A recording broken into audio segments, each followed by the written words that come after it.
Hello，歡迎返到嚟北極啤旅行團。上集講到，我同娘親飛返去芬蘭，我哋喺Helsinki落機，會坐火車去我哋芬蘭嘅落腳點，即係我最愛嘅 City Tampere。由於我哋拖住隻篋，同埋都想坐得舒服啲，就加錢 book 咗 compartment 啦。settle 好行李，我哋就行去餐卡買啲嘢食。餐卡嘅環境係好明亮，感覺係乾淨舒服嘅，同埋都有唔少嘅座位，方便大家買完嘢食可以坐低享用。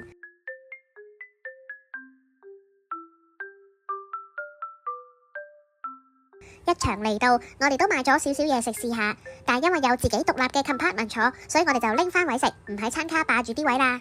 我係買咗芬蘭嘅名菜三文魚湯嘅，佢仲會跟2塊黑麥麵包同埋牛油，個三文魚湯好 creamy，意外地出色啊！娘親就叫咗卡邦尼意粉同埋蘋果汁，都幾好食噶。到咗Tampere，我哋就去 apartment settle down 啦。原先我係 book 咗一間好近 market hall 嘅 apartment 嘅，但因為嗰間要行樓梯，而娘親喺挪威跌親之後行得比較吃力，所以我就聯絡咗 apartment 公司，問下佢哋可唔可以轉第2間屋啦。好彩，佢哋好體諒我哋嘅情況，即日就幫我哋轉咗一間唔使行樓梯，同埋好近火車站嘅 apartment 啊。間屋仲要大咗好多添啊！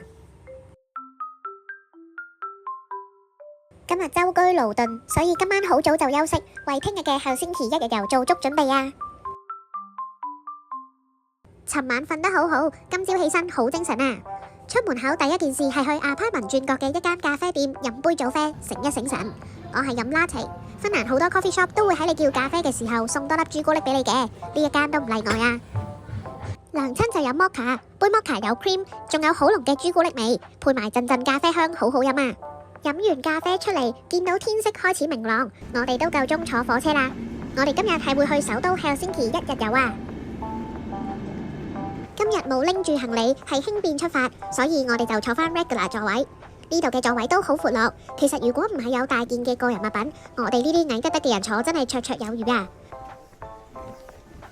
最欣賞佢個位隔離係會有個鈎，方便你可以掛住冬天嘅大褸外套。開車之後，我哋就行去餐卡，正式食個早餐啊！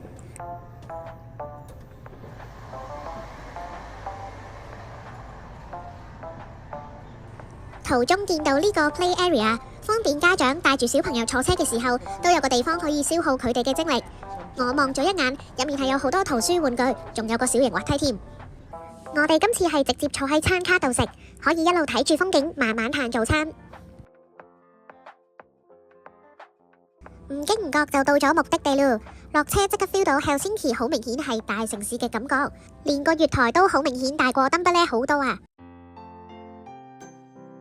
出到去喺火車站呢個著名地標影張相，就要開始行程啦。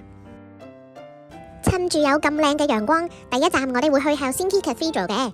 Helsinki 好多市中心嘅景點其實都係步行範圍之內，連車錢都慳埋，好方便噶。沿路仲有好多特色嘅小店、手信鋪，甚至係百貨公司、名牌鋪頭都有。慢慢行下街，周圍睇下，轉眼就到咗 Cathedral 噶啦。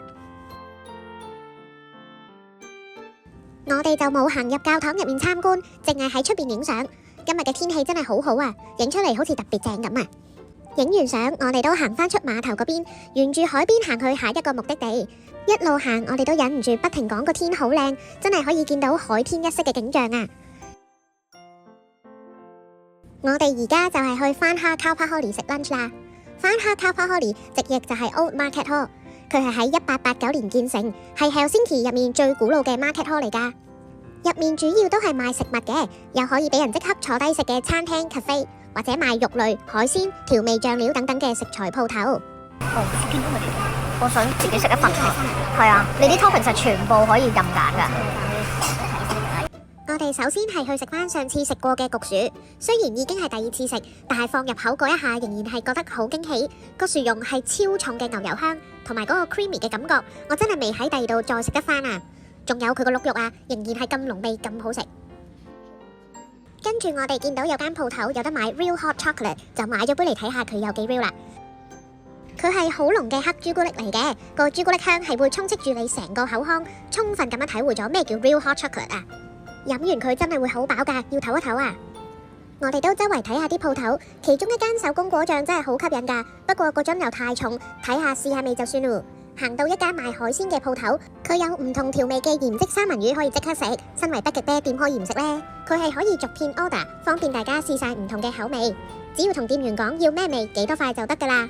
我係叫咗傳統無調味、檸檬同埋玫瑰味。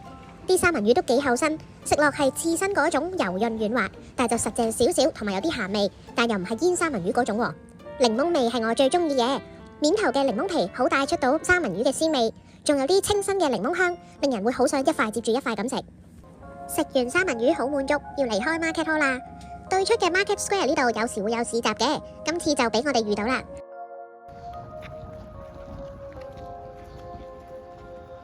不過比起市集，開始迎接日落嘅景色就更加吸引我哋。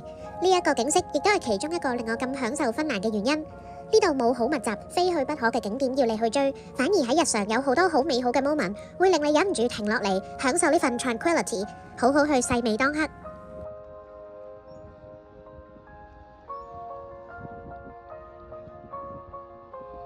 enjoy 完個日落，我哋都行返出去比較熱鬧嘅區，行下街，買下手信。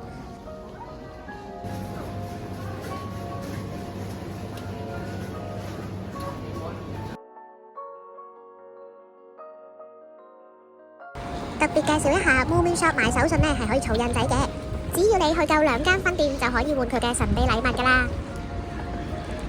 行完街就去食晚飯啦。上次同蜜糖嚟到，見到呢一間好靚嘅玻璃屋餐廳，已經好想食噶啦。今次同娘親嚟到就特別 book 咗位。餐廳係用金色白色嘅裝修，玻璃窗令到餐廳睇落更加大，亦都更加別緻。為咗可以試晒餐廳嘅拿手菜，我哋係叫 set dinner 嘅。我嗰份係白身魚做前菜，主菜食牛柳，甜品就係 cloudberry creme brulee。而娘親嗰一份嘅前菜係牛仔肉，主菜係梳鱸魚同小龍蝦，甜品就係朱古力蛋糕。餐廳嘅酒類選擇好豐富，不過我哋都係叫咗2杯 mocktail 就 OK 啦。一開始會先上麵包，麵包係餐廳自己焗，熱辣辣又鬆軟，個牛油係有香料調味同埋發起咗嘅，好好食啊！我份前菜到咗啦，唔好睇啲沙律好多咁，佢係啱啱好可以配埋白身魚同埋魚子，中和翻醃鯽魚嘅鹹味。娘親份牛仔肉係配紅梅，又開胃又好食。我份牛柳一嚟到就覺得佢份量十足，不過落單嘅時候冇問到我想要咩生熟程度，我個人就 prefer 再生少少啦。但係牛肉燒得好好，個汁同件扒係好 match 嘅。娘親嗰件魚就好出色啦，底嗰件小龍蝦法式凍批好特別，我哋都係第一次食呢一種做法嘅小龍蝦咋。嚟到甜品啊，我嗰份 creme brulee 好出色，啲酸酸嘅 cloudberry 連埋個 creme brulee 食好夾啊！娘親嗰件 cake 就好濃朱古力味，面頭嘅開心果雪糕好好食，又可以帶出啲朱古力味。睇晒2個 set 嘅簡介，唔知你會揀邊個餐食呢？歡迎大家留言分享下你會揀邊個啦！我自己就覺得超級滿足啦，食飽晒，我哋捧住個肚，慢慢行返火車站，要返去 Tampere 啦。回程有一個小插曲，就係 Helsinki 附近嘅路軌有破壞，好多班次都受到影響啊！我哋雖然可以順利上車，不過最後都遲咗個幾鐘先返到去啊！下集係 Tampere 嘅行程合輯，記得睇啊！